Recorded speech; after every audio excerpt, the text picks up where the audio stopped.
Today, gawa naman tayo ng red velvet cream cheese. Tapos lagay natin sa cupcake. Nang di alam ang tawag. So, ayan, gagawa nga tayo niyan today. So, simulan na natin. Dito, gagawa muna tayo ng buttermilk substitute. Meron ako ditong 1/2 cup ng fresh milk. Lalagyan ko yan ng 1 tablespoon ng vinegar. Bakit nga ba tayo naglalagay ng vinegar sa mga ganitong cakes? Yung vinegar kasi mas nakakapag-activate yan ng mga leavening agent natin like baking powder. So, instead na marami tayong ilalagay na baking powder, pwede nating babaan kasi syempre may lasa yun, 'di ba? So, pag naglagay tayo ng vinegar, mas maa-activate siya. Kaya mas lumalambot yung ating mga cakes. Tapos dyan, gagamit tayo ng stand mixer. Meron ko dyan 3/4 cup ng butter. Butter compound lang yung ginamit ko, and then 1 cup ng sugar and 1/2 teaspoon ng salt. Imimix natin yan hanggang maging creamy siya. Katulad yan, medyo whitish na yung kulay nung mixture natin. Pag naging ganyan na yung texture, maglalagay tayo dyan ng 3 pirasong itlog, medium to large size, pwede. And then, imimix ulit natin yan hanggang medyo mag-volume na siya.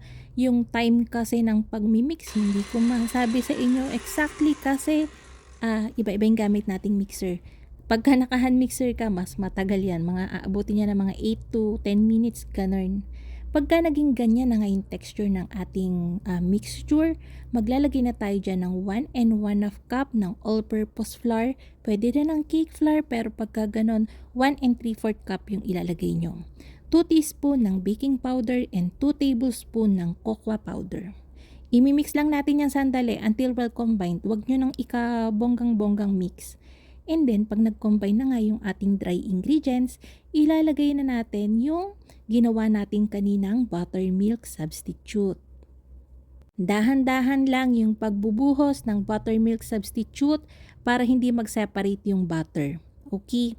Tapos, para maging red velvet to, maglalagay ako dito ng red velvet emulko. Maglalagay lang ako dyan mga nasa 2 teaspoon, pero pwede nyo pa yung dagdagan up to 2 and 1/2 teaspoon, ganon. Concentrated kasi to, tapos makulay na din siya. Hindi nga lang lasang kababayan yung magiging red velvet cake nyo. Siya lang, hindi siya lang kababayan na. Siya lang red velvet yung magiging lasa nito. So, try nyo and kayo na yung humusga, ganon. Tapos, ayan, pagka-mix natin ng red velvet emulko, tapusin nyo na yung pag-mix gamit yung spatula para pati yung bottom siguradong halong-halo. Tapos ayan, pagka nahalo nyo na ngayon ng fully, meron ko ditong 2 ounces ng cupcake pan. Nilagyan ko yan ng 2 ounces din ng cupcake liner. Yung measuring cup natin is 1/4 cup pero less than lang yung cake butter na ilalagay natin. Huwag mong kapunuin kasi aapaw yan. Tapos ayan, meron ako ditong 225 grams ng cream cheese. Kung ayaw nyo maglagay ng cream cheese at gusto nyo lang siyang gawing cupcake, okay lang. 24 pieces yung magagawa natin doon. Ayan, kinirim ko na nga lang yung ating cream cheese and then naglagay ako dyan ng 2 pieces ng egg yolk and 1/2 cup ng powdered sugar. Kung walang powdered sugar, okay lang, pwede ang regular na sugar, white sugar ang gamitin. Pero i-mix nyo ng bonggang-bongga. Halos tunawin nyo para maging magaan lang siya. Hindi siya mabigat at hindi siya magsisink dun sa ating cake. Gamitan nyo ng stand mixer para sigurado. So, ayan na yung ating cream cheese. Pwede na natin yang i-pipe sa ibabaw and then lagyan nyo na lang ng swirl para maging marble effect. Tapos, ayun na. Mas gusto ko yung red velvet sa butter cake instead na yung parang sa choco moist na super dense, super oily. Mas gusto ko to flavor na to sa ganitong butter cake kaysa lalo sa chiffon. Dito siya bagay actually. So kayo, try nyo. Pwede nyo naman tong gawing pang cake, perfecto pang fondant o kaya pang soft icing.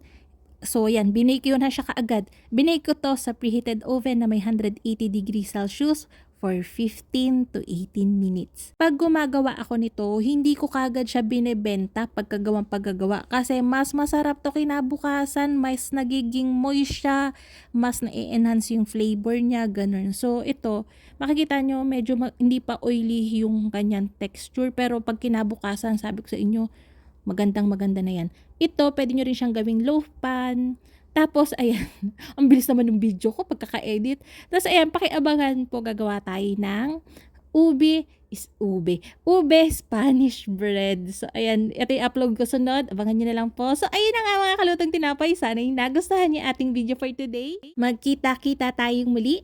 Ito pong muli ang lutong tinapay. Bye-bye!